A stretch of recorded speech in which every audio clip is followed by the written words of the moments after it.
Hi అండి అందరికీ welcome to Suji's wear vlogs. ఈరోజు అయితే మన రెసిపీ వచ్చేసి సేమ్యా పాయసం.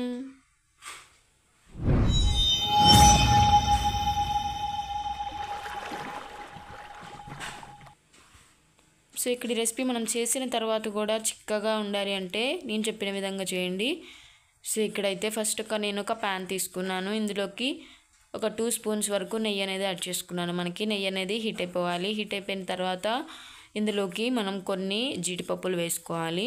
సో జీడిపప్పులు ఇలా కొన్ని వేసుకొని ఇందులోకి కొన్ని కిస్మిస్లు కూడా వేసేసుకొని దోరగా ఫ్రై చేసేసుకోవాలి మనకి.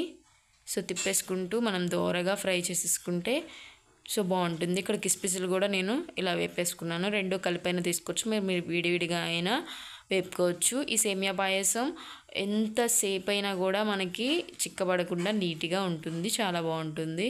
సో ఇక్కడైతే ఇవి ఫ్రై అయిపోయినాయి. ఈ ఫ్రై అయిపోయిన తర్వాత ఒక బౌల్లోకి ఇవి తీసేసుకుందాం పక్కకి. సేమ్ అదే నెయ్యిలో మనం ఏదైతే బౌల్లో నెయ్యి వేసుకున్నామో ఆ నెయ్యిలోనే మనం ఒక 1/2 కప్పు వరకు సేమ్యాలు అయితే తీసుకోవాలి. ఈ సేమ్యాలను కూడా మనం దోరగా మంచి గోల్డెన్ కలర్ వచ్చేంత వరకు సిమ్లో ఫ్రై చేసేసుకోవాలి. లో ఫ్లేమ్లో పెట్టుకొని ఫ్రై చేసేసుకోండి.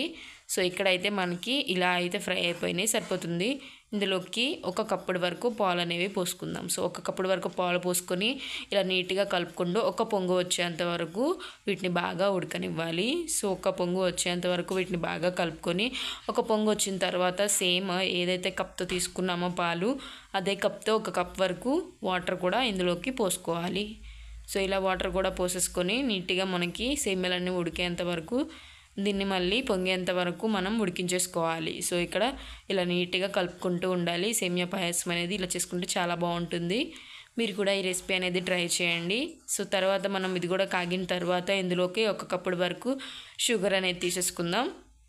సో ఇలా 1 కప్పుడు వరకు షుగర్ అనేది తీసేసుకున్న తర్వాత తిప్పేసుకుంటూ ఇందులోకి కొంచెం ఇలాచీ పౌడర్ వేసుకుందాం. అలాగే ముందుగా ఫ్రై చేసుకున్న జీడిపప్పు కిస్మిస్లు కూడా వేసేసుకొని ఇలా నీట్గా ఒక 5 to 10 మినిట్స్ వరకు మరిగించుకోవాలి. సో కొంచెం సేపు మరిగిన తర్వాత ఒక 5 మినిట్స్ మరిగిన తర్వాత దీన్ని ఆఫ్ చేసేసుకుంటే సో సేమ్ మనకి వేడిగా సేమియా పాయసం అనేది రెడీ అయిపోతుంది, చాలా బాగుంటుంది.